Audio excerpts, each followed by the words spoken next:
हाँ जी, तो स्टूडेंट्स अस्सलाम वालेकुम। ये रही आपकी प्रॉब्लम नंबर 2.14 जिसके अंदर वो कह रहा है to satisfy design limitation it is necessary to determine the effect of 2 kilo newton tension in the cable.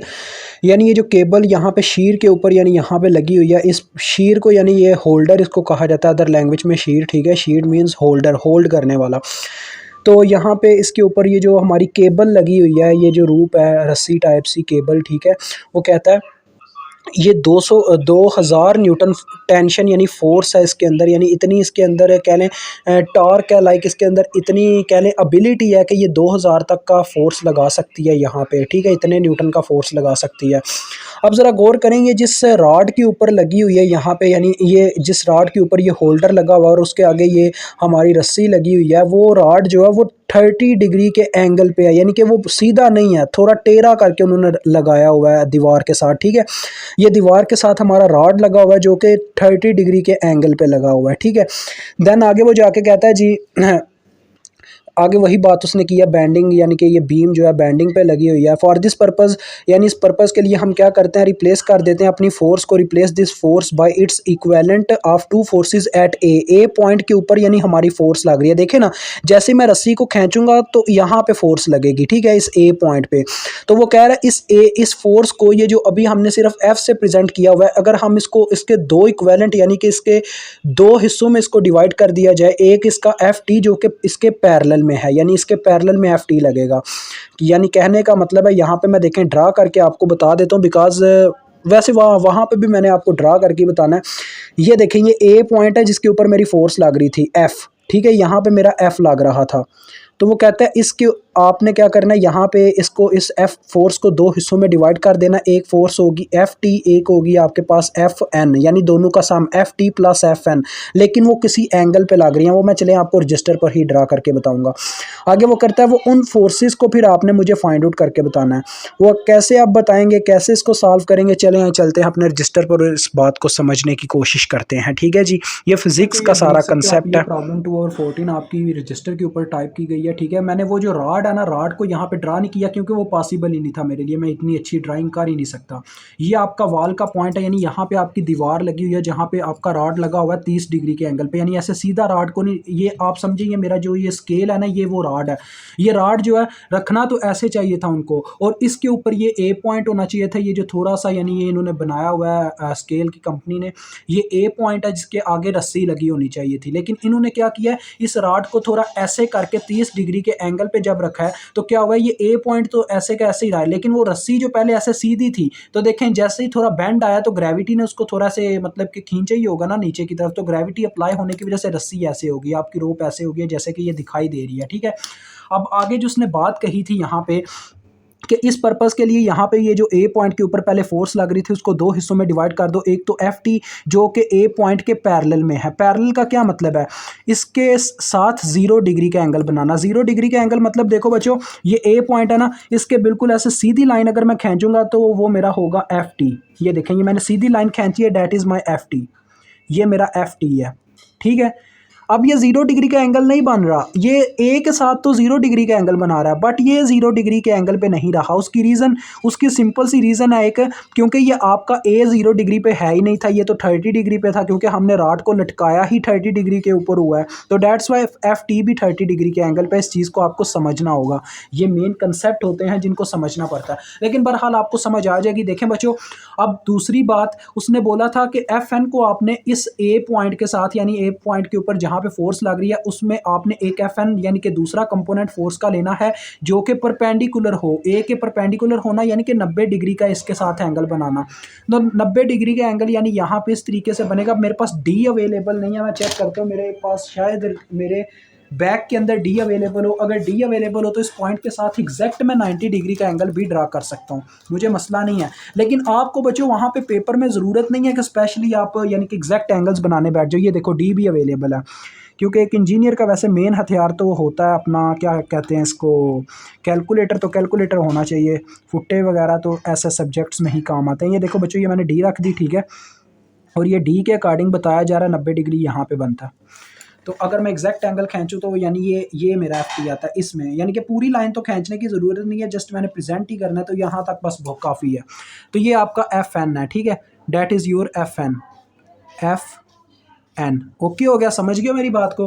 अब हमें इस एफ एन और एफ टी को फाइंड आउट करना है। अब देखो बच्चों, ये जो एफ टी और एफ एन है, इनके लिए जो एंगल बन रहा है, अब ये जो एफ एन है आपका, ये देखें अलोंग वाई एक्सिस हो गया, क्योंकि परपेंडिकुलर 90 डिग्री यानी ये 90 डिग्री पे है ना, तो 90 डिग्री पे हमारा क्या होता था, जरा देखें, मैं आपको याद दिलाता हूँ, याद दिलाने की कोशिश करता हूँ आपको। देखें बच्चों, जब कभी हमारा इस तरह से यानी कि वो बना होता था अपना क्वाड्रेंट सिस्टम, ये देखें, ये मेरा क्वाड्रेंट सिस्टम होता था, यानी ये मेरा एक्स होता था, ये एक्स प्राइम होता था, सॉरी वाई, वाई होता था, ये मेरा वाई होता था, ये मेरा एक्स प्राइम होता था, ये मेरा वाई प्राइम होता था, एक क्वाड्रेंट सिस्टम होता था, और उसमें एक फोर्स लग रही होती थी, कोई भी एक वेक्टर होता था।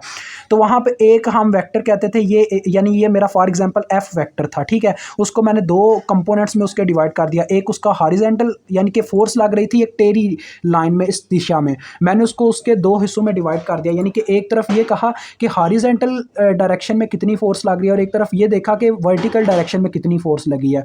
तो जो वर्टिकल डायरेक्शन में होती है उसको हम एफ वाई कह देते हैं, और जो हॉरिजॉन्टल डायरेक्शन में होती है उसको हम एफ एक्स कह देते होते हैं। एफ एक्स आपको पता है कैसे मालूम किया जाता है, एफ कॉस थीटा से, और एफ वाई कैसे मालूम किया जाता है, एफ साइन थीटा से। यही कंसेप्ट यहाँ पे है यार, जरा गौर करो।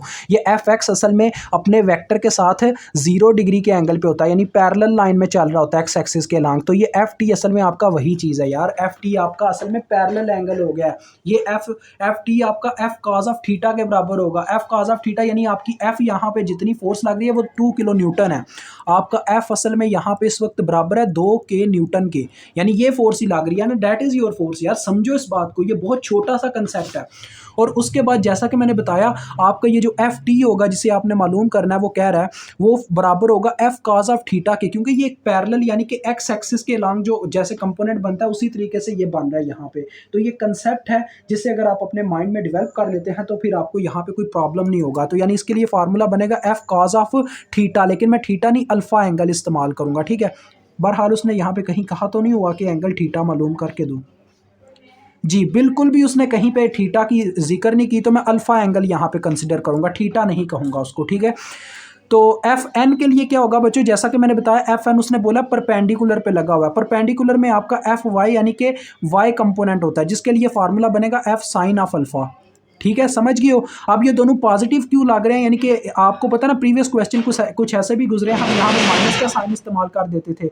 उसकी रीज़न ये है क्योंकि ये फोर्स जो है ये बिल्कुल बाहर की तरफ लग रही है, बाहर की जानिब, जिसकी वजह से बाहर की जानिब लगने की वजह से आप देखो, अगर ये फोर्स जो है ये मेरा ये जो क्या नाम है, अगर ये मेरे पास एक कैप है, इसके ऊपर मैं फोर्स लगाता हूँ, ये ऐसे बाहर की तरफ मूव करती है, तो हॉरिजॉन्टली ये पॉजिटिव एक्स एक्सिस की तरफ मूव कर रही है, दैट्स वाई एफ एक्स का जो यानी कि एफ टी जिसके बराबर है एफ एक्स, वो पॉजिटिव यानी उसमें एफ लिया जाएगा।